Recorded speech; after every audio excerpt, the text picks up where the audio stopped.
Setelah ditemukan kecukupan bukti dalam proses pengembangan penyidikannya, KPK kembali menetapkan dan menahan satu orang tersangka yaitu saudara RS selaku ASN pada Kementerian Perhubungan sekaligus menjabat sebagai Ketua Kelompok Kerja.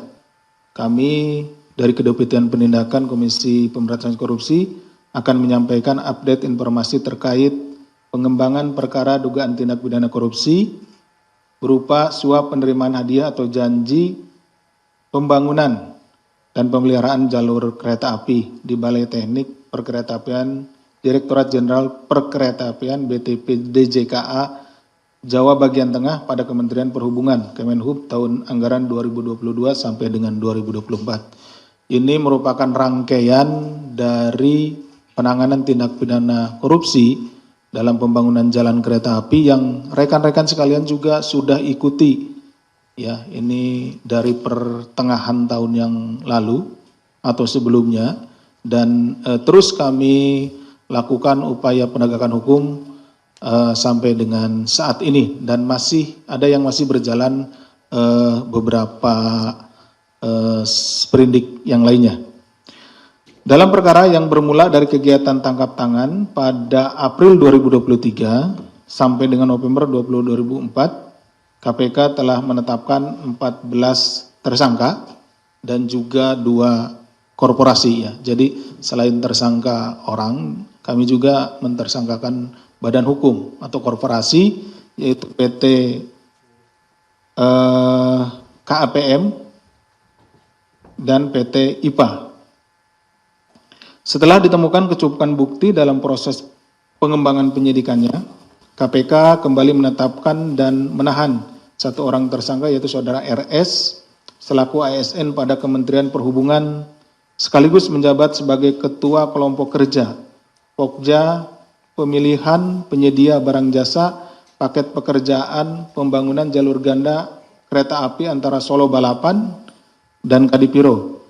Kilometer 96 plus 400 sampai dengan kilometer 104 plus 900 atau dikenal dengan proyek JGSS 6 tahun anggaran 2022 sampai dengan 2024 dan paket lainnya di lingkungan BTP kelas 1 Semarang. Mungkin rekan-rekan bertanya, ini kenapa mulai dari tingkat dirjennya kemudian sampai kepada tingkat Ketua Kelompok Kerja atau Pokjanya. Ini kan rangkaian yang cukup panjang gitu ya. Jadi rekan-rekan sekalian, perlu rekan-rekan sekalian ketahui bahwa spektrum tindak pidana korupsi yang kita hadapi di Negara Kesatuan Republik Indonesia ini bersifat meluas dan mendalam. Artinya meluas itu dari Sabang sampai Merauke terjadi tindak pidana korupsi.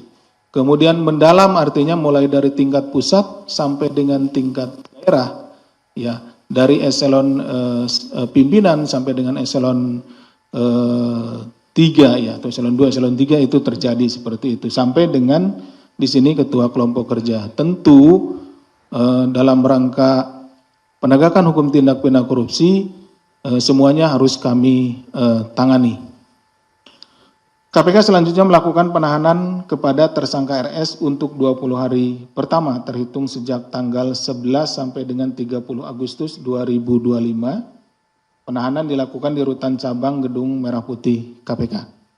Adapun konstruksi perkaranya adalah pada bulan Juni tahun 2022, saudara RS ditunjuk sebagai Ketua Pokja terkait proyek pembangunan jalur ganda kereta api Solo Balapan Kadipiro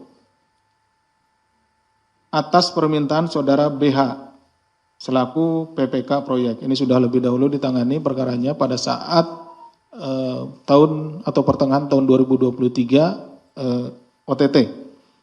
Setelah penunjukan tersebut, saudara BH menyampaikan pada saudara RS bahwa telah mempersiapkan PT WJP KSO sebagai calon pemenang tender dan atau calon pelaksana pekerjaan. Jadi sejak awal ini memang sudah direkayasa pengadaannya. Jadi sudah ada perusahaan-perusahaan yang ditunjuk untuk melaksanakan pekerjaan tersebut. bersama beberapa penyedia jasa atau perusahaan lainnya sebagai perusahaan pendamping, termasuk PT IPA milik saudara DR. Selanjutnya saudara BH meminta saudara RS agar dapat mengakomodir permintaan tersebut sehingga saudara RS menyampaikan kepada seluruh personel Pokja yang dipimpinnya untuk menambahkan syarat-syarat tertentu sebagai syarat calon penyedia jasa yang dimaksud sebagai kuncian tender. Jadi untuk memenangkan salah satu perusahaan yang telah ditunjuk, maka dibentuk atau ditentukanlah syarat-syarat khusus ya yang spesifik merujuk kepada perusahaan tersebut. Ya, seperti itu. Misalkan ahli tekniknya, kemudian pengalaman menangani pekerjaan gitu ya, harus berapa atau harus berapa lama, sehingga itu menjadi kuncian bagi perusahaan tersebut. Nah, karena kan beda-beda nih, setiap perusahaan memiliki pengalaman atau memiliki pegawai yang expertnya gitu, seperti itu. Surat dukungan dari pabrikan yang memiliki sertifikasi dan asosiasi internasional, pemerintah atau lembaga yang mewakili negara asal pabrikan bahwa vessel yang diproduksi dapat digunakan untuk mainline jalur raya dan sertifikasi produksi sesuai standar dari Badan Akreditasi Independen Internasional yang masih berlaku. Jadi kunciannya itu berupa dukungan dari pihak pemilik sertifikasi dan sertifikasi produk standar. Jadi yang tidak dapat dukungan itu, nah akhirnya menjadi tereliminasi gitu ya, seperti itu. Nah, bahwa kemudian dalam proses tender tersebut PT WJ PKSO yang dipersiapkan sebagai pemenang justru dinyatakan gagal saat evaluasi oleh tim Pokja yang dipimpin oleh RS karena kesalahan unggahan dokumen penawaran. Jadi ternyata ini ada kesalahan juga di sini ya, kesalahan. Namun demikian PT IPA yang disiapkan sebagai perusahaan pendamping justru dinilai memenuhi syarat sebagai pemenang tender. Atas kondisi ini, kemudian saudara RS berkonsultasi dengan saudara BH agar mengubah skenario untuk memilih PT IPA sebagai pemenang tender proyek pembangunan jalur kereta api tersebut.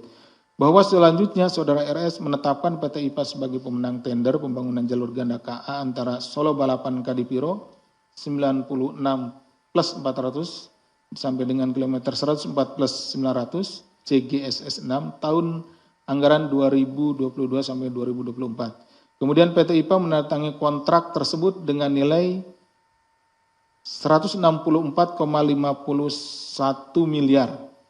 Dalam prosesnya PT IPA yang terpilih sebagai pemenang tender kemudian menanggung komitmen fee yang sebelumnya sudah disepakati oleh PT WJP KSO. Jadi tetap saja komitmen fee-nya yang di awal sudah dikomunikasikan atau disetujui antara pihak PT WJP KSO dengan para pihak tadi ya dari saudara BH maupun saudara RS itu ditanggung oleh PT IPA sebagai pemenang. Jadi seharusnya kalau yang ini pendamping kemudian jadi menang itu ya menang karena layak gitu ya. Tetapi tetap saja ternyata ada sejumlah uang yang harus dikeluarkan oleh PT IPA sebagai pemenang. Itu yang jumlahnya itu sesuai dengan kesepakatan awal antara Kepala Balai tadi saudara BH RS dengan PT WJP KSO. PT IPA kemudian diduga memberikan uang kepada saudara RS sejumlah 600 juta sebagai bagian dari komitmen fee dari nilai kontrak proyek. Jadi jumlahnya besar, tapi dibagi-bagi ke beberapa orang, ke beberapa pihak gitu ya. Beberapa pihak diantaranya saudara RS sendiri memperoleh 600 juta rupiah. Atas perbuatan saudara RS disangkakan telah melanggar pasal 12 huruf A atau huruf B kecil, pasal 11 Undang-Undang Nomor 31 Tahun 99 tentang pemberantasan tindak pidana korupsi, sebagaimana telah diubah dengan Undang-Undang Nomor 20 Tahun 2001 tentang perubahan atas Undang-Undang Nomor 31 Tahun 99 tentang pemberantasan tindak pidana korupsi junto pasal 55 ayat 1 ke 1 KUHP. Pada kesempatan ini juga izinkan kami mengucapkan terima kasih yang sebesar-besarnya kepada masyarakat, ya masyarakat Indonesia khususnya yang ada di Jawa Tengah dan Semarang yang telah memberikan informasi kepada kami terkait dengan adanya dugaan tindak pidana korupsi ini sehingga kami dapat melakukan upaya paksa dan dapat menangani perkara ini. Tentunya kepada warga masyarakat lain yang ada di tempat lain apabila melihat mendengar tentang kemungkinan adanya tindak pidana korupsi silakan untuk dilaporkan kepada kami. Karena tanpa dukungan dari seluruh warga masyarakat termasuk juga rekan-rekan jurnalis yang ada di depan saya ini, kerja-kerja penindakan tindak pidana korupsi tidak akan bisa kami laksanakan dengan baik. Demikian yang bisa kami sampaikan. Terima kasih.